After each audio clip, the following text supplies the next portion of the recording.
टाळ्यांनी स्वागत करूया प्रसन्ना प्रभू तेंडुलकर. कसा आहेस प्रसन्ना? मजेत. टेन्शन नाही. Very good. परफॉर्मन्स 100% द्यायचा आहे. फॅन्टॅस्टिक. मग आता ह्याच्या पुढच्या फेरीत आपण आलेलो आहोत हे सगळ्यांना आता व्यवस्थित माहिती आहे, त्यामुळे wish you all the best. Thank you.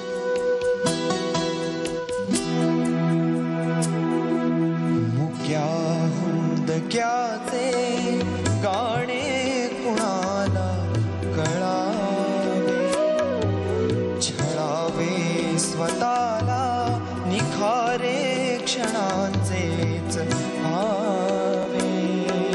जडे जीव ज्याचा त्याच्याच कारे, जडे जीव ज्याचा त्याच्याच कारे, नशिबी असे घावयावे.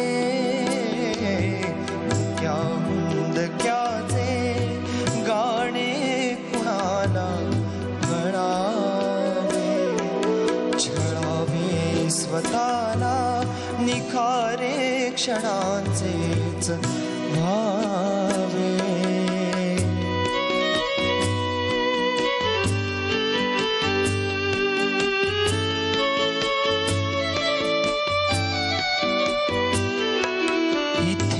खिन्न तारा देई इशारा, आता सावलीचा उरेना निवारा.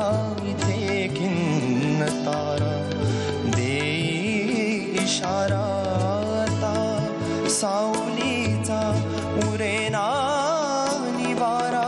मला मी जाता शोधित जावे, मुक्या हुंदक्याचे गाणे कुणाला कळावे, छळावे स्वतःला निखारे क्षणांचेच व्हावे.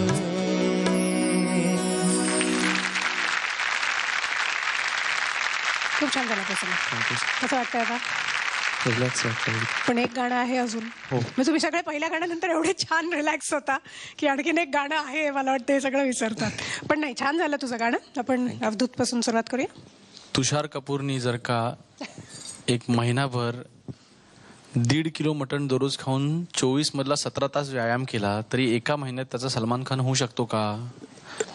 तर नाही होऊ शकत. पण एका महिन्यात तुझा सलमान खान झालाय मित्रा. थँक्यू. काय गायलास मग? म्हणजे नक्की प्रॉब्लेम काय होता? म्हणजे आधीच असं गाणं पेश करता येत होतं का? मुद्दामून केलं नाही की आपण अचानकपणे जसजशी राऊंड पुढे पुढे जाईल तसं मी दाखवणार माझ्याकडे काय काय आहे, असं चावटपणा केलास का? नाही नाही, सलील सरांनी मला सगळे एक्सप्रेशन पूर्ण गाण्याचे सगळे समजावून सांगितले. क्या बात है यार सलील, बहुत बढ़िया यार. म्हणजे हे एकदम मेकओव्हरच झालं त्याचं. म्हणजे आज असं मला अगदी मी असं मेकओव्हर झालं त्याचं. म्हणजे तू काय सांगितलंस मला माहित नाही, पण तू चाबूक गायला सकता, एवढंच मी म्हणतो. चाबूक. अप्रतिम. काय माझा प्रॉब्लेम काय होतं की हे दोघं सगळे बोलून जातात, मला बोलायला काही विरोधच नाही झालं कधी. तरी पण बोलण्यासारखं काहीच नसतं, ते ऐकण्यासारखंच असतं. सगळं चांगलं गाणं ऐकायचं असतं, बोलायचं काय असतं त्यात. पण एक सांगतो तुला, कोणाची कॉम्पोजिशन आहे? अशोक पत्कीन. फार सुंदर, तू फार मोठा संगीतकार आहे आणि तू you have done full justice to this song. Thank you sir. I am extremely happy to have heard you. Thank you. Thank you sir. काय असतं की गाणं ऐकताना तुम्ही टेक्निकली त्याच्यावर विचारच करता कामा नाहीत. असं जर तुम्ही इमोशनली पकडलं तर कळतच नाही ना काय, म्हणजे की मग तो तीव्र मध्यम वगैरे हे विषयच येत नाही डोक्यामध्ये. कारण बेसिकली तुम्ही गुदमरवून टाकता ना इमोशन्सनी, तसं तू आत्ता गुदमरवून टाकलंस. मला असं श्वास घ्यायला त्रास झाला गाणं झाल्यावर. मस्त.